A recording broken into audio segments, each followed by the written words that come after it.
I sold 2 more trees, but I sold them to someone else, and so I have to get the permit for those. So I'm in the middle of getting the permit. I paid for it today, did the paperwork, and tomorrow they're coming to just look at the trees. They do an inspection of the trees and then say yes or no. Hopefully it's not a problem and I can get those trees cut down for the guy that paid for them. So, and then I have a few teak trees I'm gonna take down soon. And then I'm hoping in all those places, the teak, there's more teak growing nearby, so that'll give the other teak an opportunity to really get the sun and grow bigger. And then where the mahogany was, I don't have any seeds. I think those are seeds that my sheep eat, but I could be wrong, but I think they eat the seeds. So I have the cocobolo that I'm gonna plant in its place. Although I hear the cocobolo takes a lot longer to mature. It's just beautiful wood and it's a rare tree, so I'm gonna plant those.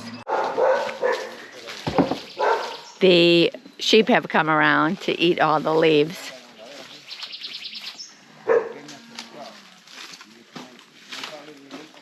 Flame. Look at that, Sal. I keep telling everyone he's my pet. For now, he's my pet. That's Flame. And Pink's got the problem going on with her eyes. But yeah, they're all eating the leaves here, the rest of them. Okay, girls. Shh. And the puppies want to know what's going on. There's a lot going on here today. So the other sheep are eating leaves, and Sal just wants to be friends with everyone. So here they're cutting it into planks with the chainsaw. They do a really amazing job just with the chainsaw.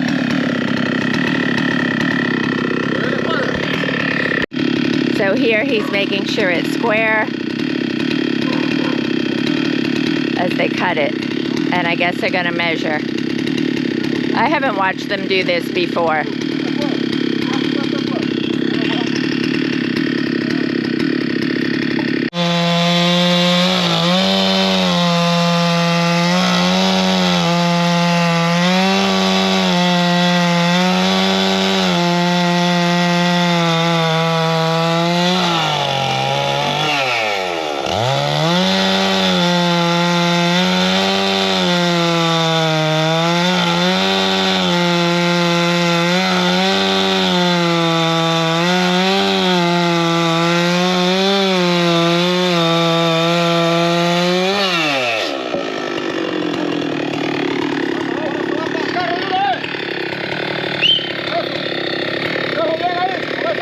I thought I was going to be able to show you all the wood because last time they did it, they stacked up all the wood, but they've already brought a truck over, so they're going to load as they go, and I am not going to be able to show you all that.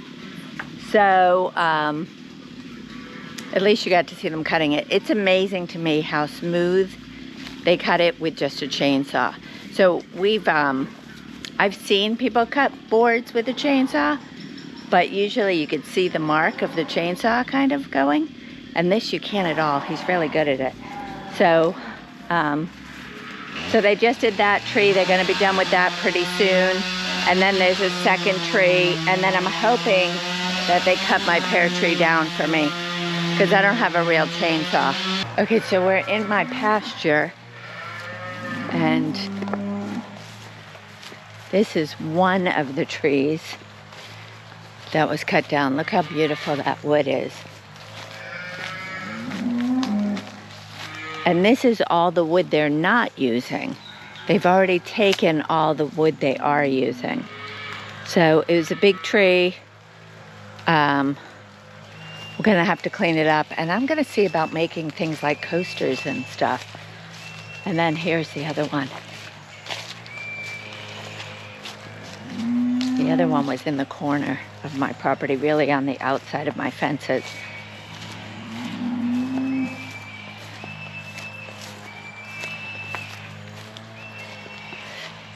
So this is the other one. It was a huge tree. And again, they took all the stuff they're going to use. They actually cut it into I'd say 2x6s almost here, and then take it out with them.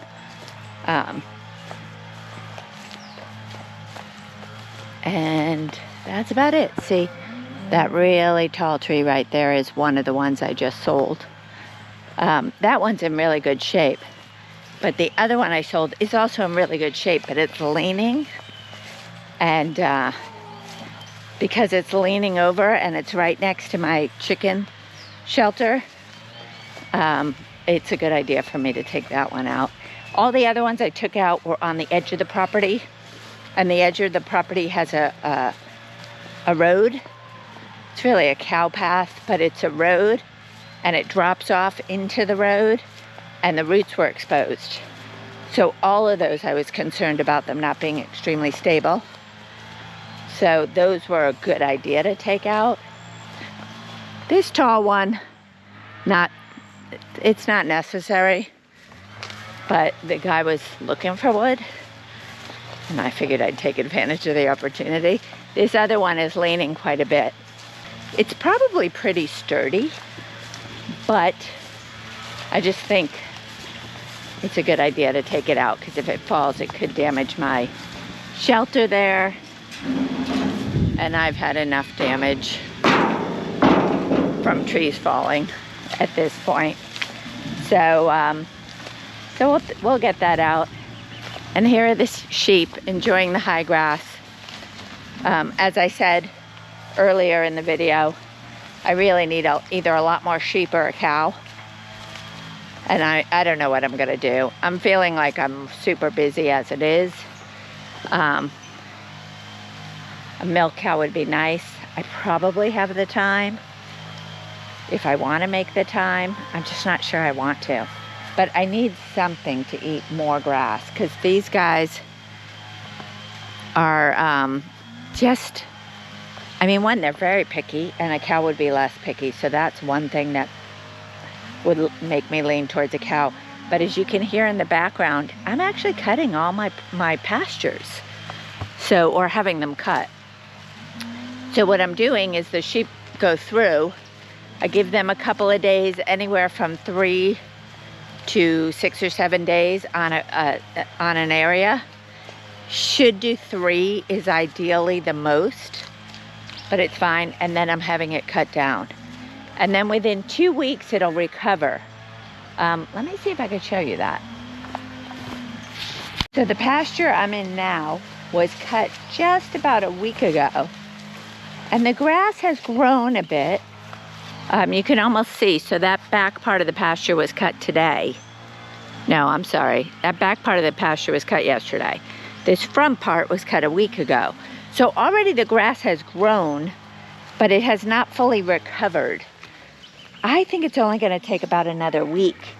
So you can see where it was cut. And once it recovers, you shouldn't see much of that. But there's a lot that has recovered. So I think another week or so and they'll be back in here. Or better yet, in there.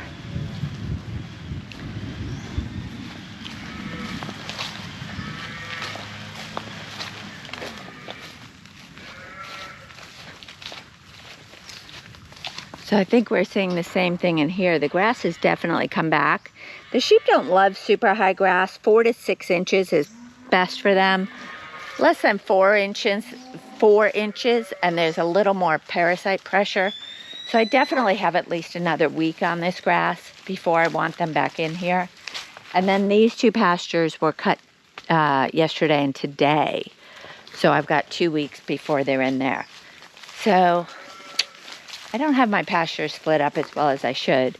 And that far pasture I'm not using right now because it's got too much of that cow grass that causes them the irritation, and it's supposedly bad for their livers. So we're not putting them in there. And so they've got out here for the next, really, a week.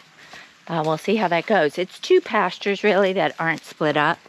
So the next thing I have to do is split those. And we'll see how that goes. We'll see what if that benefits me any, but I think it will. I'd be better off keeping them in here for 5 days and then in there for 5 days, and that would give me 10 days of not being in these pastures. But we'll see. They don't seem to mind where they are right now, that's for sure. I don't know if you could hear the thunder in the background.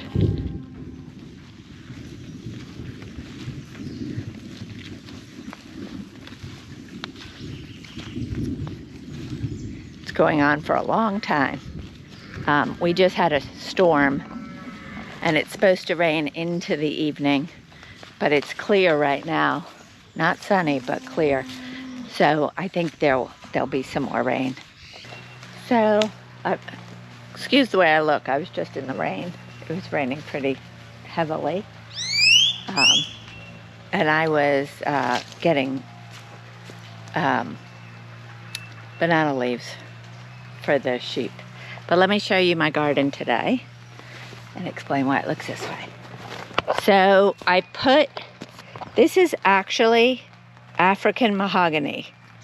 Why I have mahogany shavings in my walkways? It was available. Is it good for the plants? I don't think so. So I didn't want to put it as mulch on my plants. Not that I have much growing in here, but as you can see, the weeds are coming up in the pathways really badly. They're coming up in the gardens really badly too, but they're coming up even worse in the pathways. So I had sold some mahogany trees again, and they cut them down, and there were a whole bunch of shavings. So I took the shavings, they weren't going to use them, and decided we'd try that in the walkways. So it's super thick in the walkway to help keep the weed pressure down there. In the pathways, once I have more growing that I want to grow, which right now I have very little, I will put hay down. I'm going to probably do that here pretty soon. So this is my okra, and there's still a lot of weeds growing in here, but I have some okra, so I should probably put hay down here really thickly to mulch. The only mulch I've seen here is like dyed mulch for decoration, so I'm not going to use that. So here's more okra, and next to the okra I do have some radishes growing. So I have only about 4 or 5 radishes popping up, but they are popping up, so I'm going to plant more of those. This is a weed. And I think this is a weed, but right next to it is a radish. So I have a few radishes growing, and then nothing else grew, and these are all weeds. I started to hoe up the weeds, and then I realized I was destroying my turmeric. So I'm going to leave that, and I'm going to do some more planting. I said I was going to do it the other day, and I didn't. So probably tomorrow. It's really good to do it in the afternoon when it's raining, so I should have done it today. But I really have a lot that I still have to do. So I am going to get that, but I thought I'd show you what I did with the mahogany shavings. I had quite a few wheelbarrows full. This is what's left of the tree, and the sheep are having a field day with it. But that's it for this week. Hope you learned something about cutting down trees in Panama, and maybe a little bit about the type of trees we have. And hopefully we'll see you next week. If you like this video, please hit the thumbs up. If you want to follow along, please subscribe and hit the bell so that you're notified when our next video comes out. And if you know of anyone else that's interested in learning more about farming in Panama, please pass this video along to them. We'll see you next week. Bye.